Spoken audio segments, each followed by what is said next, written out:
33절에서 36절까지 말씀을 보겠습니다. 제가 봉독하겠습니다. 누구든지 등불을 켜서 음속이나 말 아래 두지 아니하고 등경 위에 두나니 이는 들어가는 자로 그 빛을 보게 하려 함이라. 내 몸의 등불은 눈이라. 내 눈이 성하면 온몸이 밝을 것이요 만일 나쁘면 내 몸도 어두우리라. 그러므로 내 속에 있는 빛이 어둡지 아니한가 보라. 내 온몸이 밝아 조금도 어두운 데가 없으면 등불의 빛이 너를 비출 때와 같이 온전히 밝으리라 하시니라. 아멘. 당신 속에 빛이 있는가?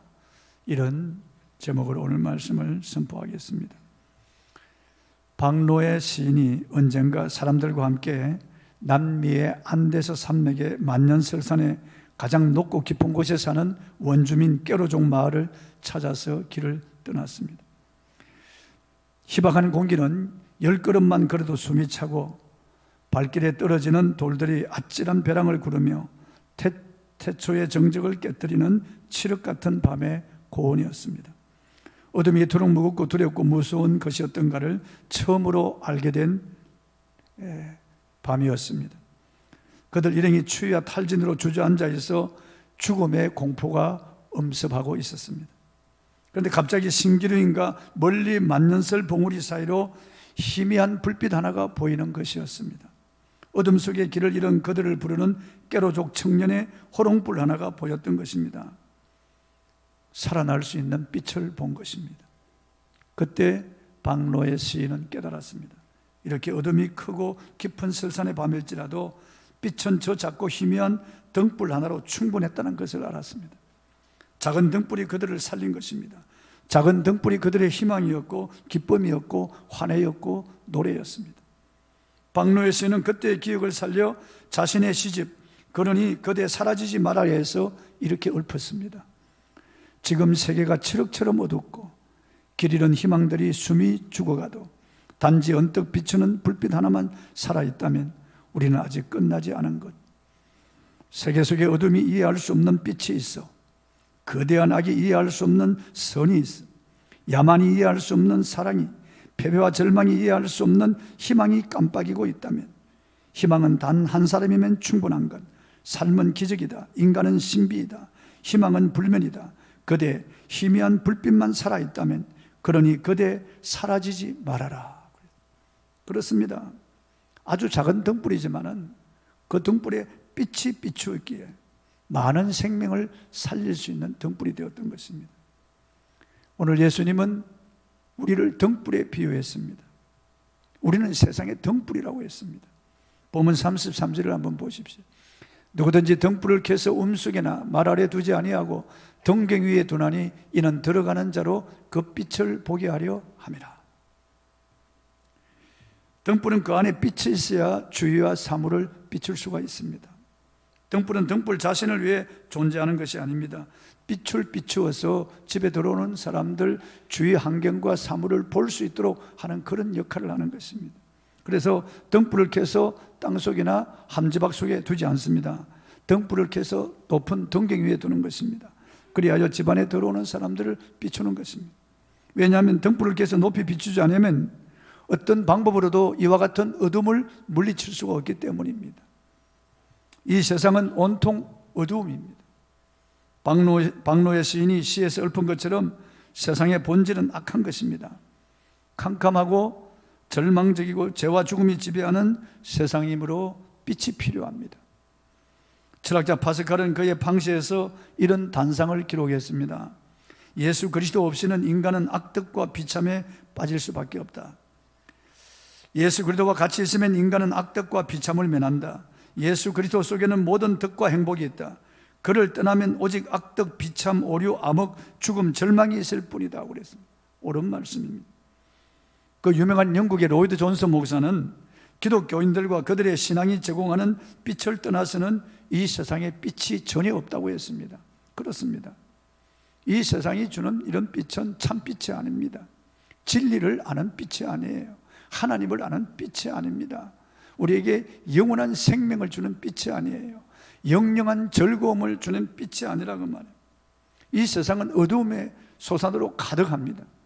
무지와 미신, 우상숭배와 불신앙, 온갖 악행과 혼란, 불의와 불법, 정오와 쟁투, 시기와 질투, 분노와 미움, 원망과 불평, 음란과 호색, 술취함과 방탕, 거짓과 위선, 이단과 사이비, 폭력과 살인, 테러와 전쟁, 말하기도 부끄럽고 두려운 이 모든 것들이 이 세상의 어두움의 소산이에요. 모든 죄는 어두움 속에서 저질러지는 것입니다. 모든 철학과 종교가 지식인들이 이 어둠의 문제를 해결하려고 부단히 노력했습니다만 그 원인도 찾지 못하는 것입니다. 그러니까 해결책을 제시하지 못하는 거죠. 이 세상 온갖 저주와 질병과 다툼과 가정 파괴와 자살과 죽음의 문제를 놓고 속수무책입니다. 그런데 주님은 이렇게 말씀하셨습니다. 이 어둠을 물리치고 이 어두움에서 밝히 나올 수 있는 그런 길이 바로 이 빛이라고 했습니다. 우리 성도라고 말씀하신 거죠. 마태복음 5장 14절입니다. 너희는 세상의 빛이라. 산 위에 있는 동네가 숨겨지지 못할 것이요. 여기 너희는이라고 하는 말은 원어에 보면 너희만이 그 말이에요. 주님은 이 어두움의 세상에 우리 그리스도인들만이 빛이라는 거예요. 우리들이 저들을 주님께로 인도하고 영원한 생명의 길로 인도할 수 있다는 거죠. 세상 사람들은 어디가 길인지 알지 못하고 헤매는 거예요. 이 세상 사람들은 하나님을 알지 못하고 이 암흑 속에 자기 자신도 알지 못하고 살아가는 거죠. 내가 어디서 와서 왜 살며 어디로 가는지 알지 못하고 하루살이처럼 살아가는 것이 세상 사람들입니다. 그러니까 육에서 낳은 사람들은 육밖에 모르는 거죠. 이 물질 위주, 감각 위주의 삶을 살다가 그냥 세상에서 쓰러져 지옥으로 떨어지는 것입니다. 그리고 이 세상 사람들은 빛이 없어요. 캄캄한데 헤매고 다니는 거죠. 캄캄한데 헤매고 다니는 거죠. 그런데 이 어두운 세상에 빛으로 오신 주님께서 우리 안에 들어오셔서 우리로 하여금 너희만이 세상의 빛이라고 하는 거죠. 너희만이 등불이라는 거죠. 너희만이 복음을 가지고 있다는 거죠. 너희만이 진리를 세상에 비출 수 있다는 거죠. 너희만이 저들로 하여금 하나님을 발견할 수 있게 한다는 거죠. 이 빛 대신 주님이 우리 안에 들어오심으로써 우리가 빛을 밝히는 등불이 된 거예요. 빛 대신 주님께서 우리에게 말씀하셔서 그 말씀이 우리 안에 들어오므로 우리가 이 세상에 빛을 비추는 등불이 된 것입니다. 사도 바울은 우리가 보배를 질그릇에 가졌다고 말씀하셨습니다. 예수님이 보배니까 우리는 흙그릇, 질그릇이지만은 보배함을 담는 보배함이 되는, 보배를 담은 보배함이 된 거죠. 우리가 귀한 게 아니에요. 보배가 귀한 것입니다. 그래서 우리도 귀하게 된 거예요. 예수님이 참 빛 대신 그분이 우리 안에 들어오심으로써 우리가 빛을 비로소 비출 수 있게 된 거죠. 이 빛의 사명을 감당할 수 있게 된 것이에요. 예수님께서 이렇게 말씀하셨어요. 너희는 세상의 빛이라. 사람이 등불을 켜서 말 아래 두지 아니하고 등경 위에 두느니 이러므로 집안 모든 사람에게 비춰내리라. 그러므로 너희 빛을 사람 앞에 비치게 하여 저희로 너희 착한 행실을 보고 하늘에 계신 너희 아버지께 영광을 돌리게 하라고 말씀하셨습니다. 너희만이 세상의 빛이라고 말씀하신 거예요. 성도는 빛 대신 주님으로 말미암아 세상의 빛을 비추는 거죠. 다른 스스로 빛을 낼 수 없는 불광체입니다. 그러나 태양의 빛을 받아서 밤에 달이 빛을 비추는 거예요. 별들도 마찬가지예요. 태양빛이 꺼지면은 별들이 빛을 낼 수가 없는 것입니다. 달이 빛을 비출 수가 없는 거죠. 태양의 빛을 받아서 빛을 비추는 것처럼 우리가 주님이 우리 안에 들어오심으로 우리가 세상을 비추는 그런 빛이 된 거예요. 그 빛이라고 하는 것은 우리가 거룩한 삶을 살고 구별된 삶을 살아서 저들로 하여금 우리를 통해서 야, 저 사람 보니까 정말 하나님이 계신 것 같아. 야, 저 사람 믿는 예수를 나도 믿고 싶어. 그렇게 만들으라고 하는 거죠. 우리의 말을 통해서가 아니고 삶을 통해서 저들에게 본을 보이라는 거죠. 저들로 하여금 감동을 받게 하고 저들이 우리를 통해서 예수 그리스도를 발견할 수 있게 하라는 거. 저들 스스로가 빛 대신 주님을 찾아 나올 수 있도록 우리가 그렇게 하라는 거죠. 에베소서 5장 8절을 읽어보겠습니다. 너희가 전에는 어두움이더니 이제는 주 안에서 빛이라. 빛의 자녀들처럼 행하라. 주 안에서 우리가 빛인 거예요. 주님 밖에는 빛이 없어요. 주 안에서 우리가 빛이 된 거죠. 우리가 빛의 자녀가 되었으니 빛의 자녀들처럼 행하라는 거죠. 실천하라. 부패하고 타락한 이 세상에 우리가 빛을 비추려 캄캄하여 어디가 빛인지 알지 못하는 저들에게 빛을 비추라는 거죠.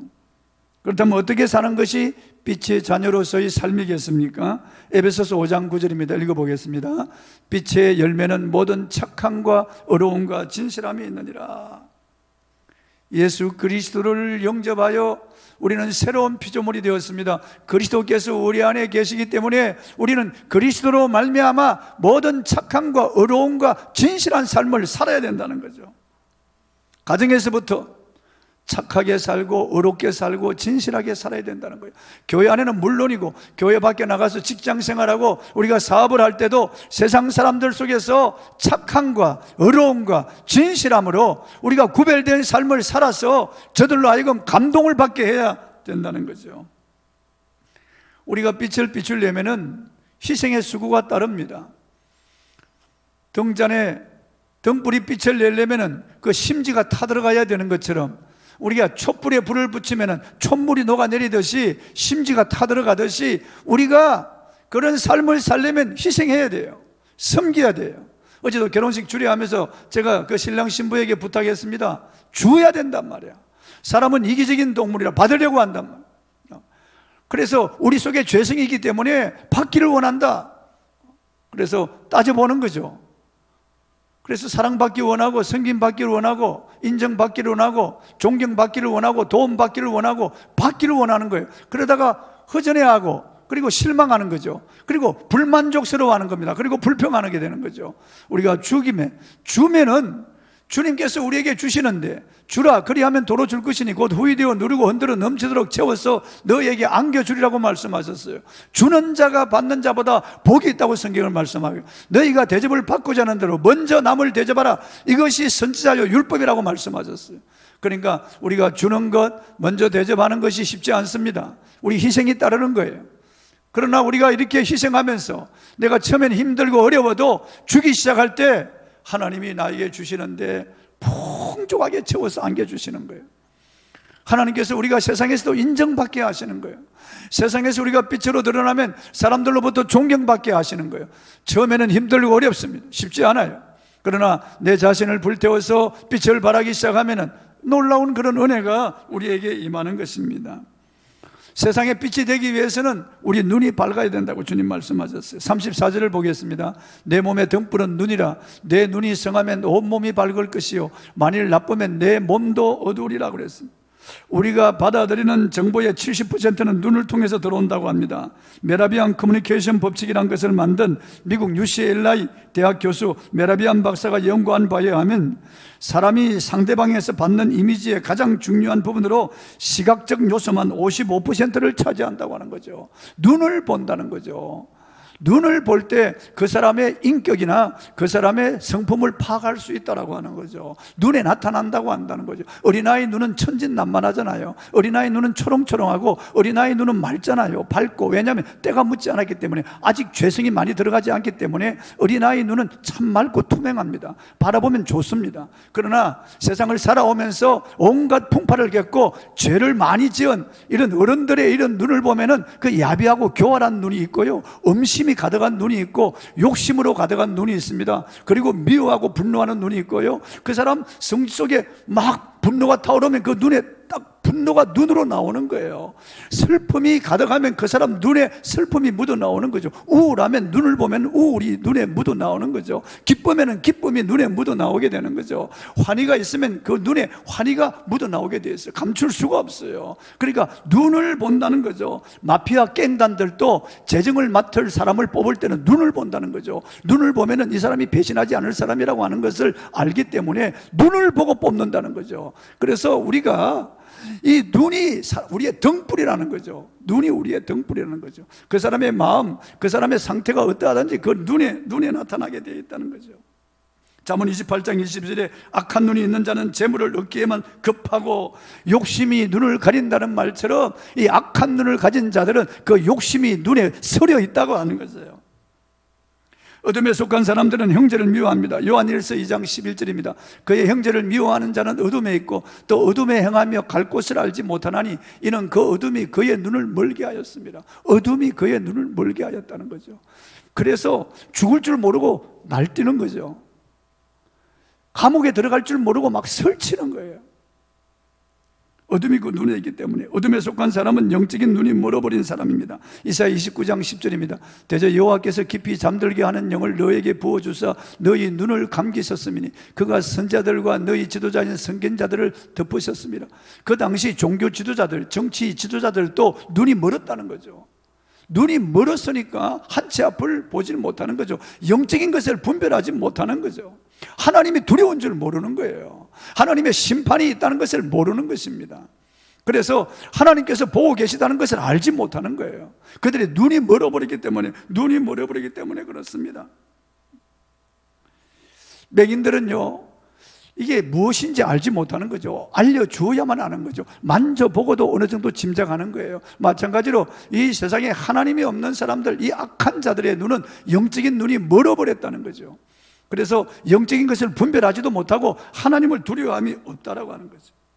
다윗은 죄악으로 어두워진 눈을 밝혀달라고 기도했습니다. 시편 13편 3절입니다. 읽어보겠습니다. 여호와 내 하나님이여 나를 생각하사 응답하시고 나의 눈을 밝히소서. 두렵건대 내가 사망의 잠을 잘까 하오며. 다윗은 눈을 밝혀달라고 기도했습니다. 영적으로 사망의 잠이 들까 두렵다고 했습니다. 그래서 눈을 열어달라고, 눈을 밝혀달라고. 우리가 그렇게 기도해야 되지 않겠습니까? 하나님 내 눈을 열어주십시오. 내 눈을 열어주십시오. 시편 19편 8절 여호와의 계명은 순결하여 눈을 밝게 하시도다. 하나님의 말씀을 읽거나 들을 때 우리 눈을 열어주시는 거예요. 하나님의 말씀이 내 안에 들어올 때 내 눈이 열린다는 거예요. 하나님의 말씀이 레마로 내 안에 들어오고 내 마음을 뜨겁게 달구고 감동을 시키고 그리고 내 마음속에 힘을 줄 때 내 눈이 열린다는 거예요. 엠마로 내려가던 두 제자, 죽어버린 예수님에 대한 실망과 허탈감에 젖어서 그들은 세상길로 내려가고 있었습니다. 그들이 주고받는 이야기도 죽어버린 예수에 대한 그런 이야기고 얼굴빛은 슬픔의 빛을, 눈도 슬픔으로 젖어서 눈이 감겨졌어요. 부활하신 예수님이 그들 옆에 따라붙어도 그들은 예수님인지 알아보지를 못했어요. 왜냐하면 영적인 눈이 감겨버리기 때문에 그렇습니다. 그래서 예수님께서 구약에 있는 메시아에 대한 말씀을 풀어서 들려줄 때 그들의 마음이 뜨거워졌다고 그랬습니다. 그래서 식당이 가까웠을 때 예수님을 식당으로 모시고 갔어요. 억지로 모시고 가서 식사할 때 예수님이 떡을 가지고 축사하고 나누어 줄 때 그들의 눈이 열려서 비로소 예수님인 것을 알아보았어요. 그래서 그들은 기쁨이 충만해졌고 그 부활의 메신저가 되어 희망이 넘치는 그런 마음을 가지고 예루살렘을 향하여 올라갔습니다. 그 캄캄한 밤이지만 줄다름쳐 그 예루살렘을 향하여 올라가기 시작했어요. 완전히 달라진 거예요. 눈이 열리니까요. 에베소 1장 17절 18절 바울 사도는 에베소 성도를 위해 기도할 때 우리 주 예수 그리스도의 하나님 영광의 아버지께서 지혜와 계시의 영을 너에게 주사 하나님을 알게 하시고 너희 마음의 눈을 밝히사 그의 부르심의 소망이 무엇이며 성도 안에서 그 기업의 영광의 풍성함이 무엇인지를 알게 하여 달라고 했습니다. 너희 마음의 눈을 밝혀달라고. 우리가 하나님 앞에 기도할 때 내 마음의 눈을 밝혀달라고 기도해야 됩니다. 다윗처럼 사도 바울이 우리를 위해서 기도한 것처럼 우리는 마음의 눈을 밝혀달라고. 그래서 그 부르심의 소망이 무엇이며 그 기업의 영광의 풍성이 무엇인지를 알게 하여 달라고, 하나님을 알게 하여 달라고 우리 기도할 필요가 있습니다. 영안이 열려야 됩니다. 그래야 세상 것의 유혹에 넘어가거나 세상 것 때문에 우리가 실망하고 눈물을 짓지 않는 거죠. 우리가 하나님을 알고 하나님의 영원한 세계를 알면은요, 이 세상 것 하찮게 여기는 거죠. 세상 유혹을 물리칠 수 있고 세상 자랑을 거절할 수가 있는 거예요. 우리의 눈을 주님께로 고정시켜야 됩니다. 주님을 향하여 우리의 눈을 열어달라고 해야 됩니다. 그 다음에 우리 속에 빛이 어둡지 않도록 해야 됩니다. 본문 35절 36절을 한번 보겠습니다. 다 같이 읽어보십시다. 그러므로 내 속에 있는 빛이 어둡지 아니한가 보라. 내 온 몸이 밝아 조금 더 어두운 데가 없으면 등불의 빛이 너를 비출 때와 같이 온전히 밝으리라 하시니라. 예수께서 우리의 이 속에 이 빛이 있는지 한번 진단해 보라고 말씀하시는 거예요. 엑스레이를 통해서 CT나 MRI를 통해서 우리의 속을 진단하잖아요. 그래서 이 병이 있는 것을 빨리 발견하면 고칠 수 있잖아요. 빨리 진단하지 못해서 고칠 수 있는 병도 고치지 못하고 그만 절망적인 그런 상태로 되는 것을 볼 수가 있습니다. 그래서 우리 속에 빛이 있는가를 진단해 보라는 거죠. 내 속을 살펴서 주님의 빛이 희미해져 있는지, 꺼질 듯 말 듯 하는지, 아니면 꺼져버리고 캄캄한지 우리의 속을 살피라고 하는 거죠. 우리 교회 오셔서 자주 말씀을 전거하시고 또 부흥회를 인도하신 이 미국에서 목회하시던 이강 목사님 겪은 실화입니다. 그 목사님 교회 연세가 지극하신 분이 아침 일정한 시간이 되면 교회에 오셔서 기도하고 가셨습니다. 새벽기도 마치고 성도들이 모두 돌아가신 후에 아침 시간에 혼자 교회에 오셔서 의자에 앉아서 기도하시는 이런 어르신이 계셨습니다. 그런데 이상한 것은 그분은 교회에 들어오자마자 가만히 앉아있다가 얼마 안 되어 바로 일어나서 나가는 것이었습니다. 그러다 어느 날부터 그분이 아침 시간에 기도하러 오시지 않아서 궁금했습니다. 알고 보니까 그분이 병원에 입원하여 임종을 앞두고 계시다는 소식을 들었습니다. 이강 목사님은 안타까운 마음에 병원에 신방을 갔습니다. 그런데 병실에 누워 계신 할아버지의 얼굴이 깜짝 놀랄 정도로 환하게 빛나는 것이었습니다. 할아버지에게 무엇이 그렇게 기쁜가 물었습니다. 얼굴이 환하신 이유를 물은 것입니다. 그래서 할아버지가 담담하게 대답하셨습니다. 저는 기도를 할 줄 몰랐습니다. 그래서 매일 아침 교회에 나가면 예수님 저 왔어요 하고 인사만 하고 돌아왔습니다. 마치 눈도장을 찍는 것 같이 말입니다. 그런데 몸이 아파 제가 교회에 갈 수 없게 되자 그분이 매일 찾아오셨어요. 영섭아, 내가 왔다 하고 제게 인사를 하시고 가십니다. 아침마다 예수께 인사를 받는데 어떻게 기쁘지 않을 수가 있겠습니까? 아침마다 신비로운 만남을 가지는 거예요. 비록 긴 기도를 하지 않았지만은 예수님 저 왔어요 하는 이 노인의 기도를 하나님이 받으시고 이 노인을 주님이 만나 주신 거예요. 그래서 병원에 입원하고 있을 때 예수님이 날마다 찾아갔다는 거예요. 날마다 영섭아 하고 주님이 찾아오셔서 다정하게 말을 거니시. 그래서 얼굴이 환하게 빛났다는 거예요. 이분이 마침내 하늘나라로 가셨습니다. 그 병실을 담당하던 간호사의 정원이 있었습니다. 할아버지가 돌아가시던 날 환한 빛이 그 병실에서 나와서 깜짝 놀랐다라는 것입니다. 여러분, 예수 그리스도가 빛입니다. 그분만이 이 암흑 세상의 참빛입니다. 그분을 영접한 저와 여러분은 빛입니다. 우리가 이 등불을 세상에 드러내어서 이 세상에 우리의 인격과 삶을 드러내어서 사람들로 하여금 참빛이신 예수 그리스도에게로 나오도록 해야 됩니다. 요한복음 1장 9절 참빛 곧 세상에 와서 각 사람에게 비추는 빛이 있었나니. 요한복음 1장 5절 빛이 어둠에 빛이 되어 어둠이 깨닫지 못하더니라고 했습니다. 요한복음 9장 5절 내가 세상에 있는 동안은 세상의 빛이로라. 여러분, 빛 되신 주님을 온전히 영접하시기 바랍니다. 온전히 나의 주 나의 하나님으로 예수님을 온전히 영접하십시오. 그러면 여러분의 눈에도 빛 대신 예수님이 드러나게 될 것이에요. 여러분의 말씨, 여러분의 태도, 여러분의 행동, 여러분의 삶 속에 여러분의 가장 가까이 있는 아내나 남편, 자녀들이 빛으로 드러난 여러분을 통해서 예수님을 발견할 거예요.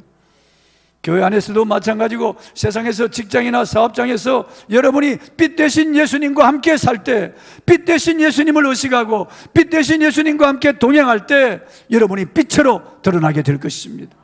많은 사람들이 그 빛 가운데로 몰려들 것이에요. 그 빛을 통해서 예수 그리스도를 알게 될 것입니다. 이런 은혜가 저와 여러분에게 있기를 바랍니다. 찬송하고 기도하겠습니다.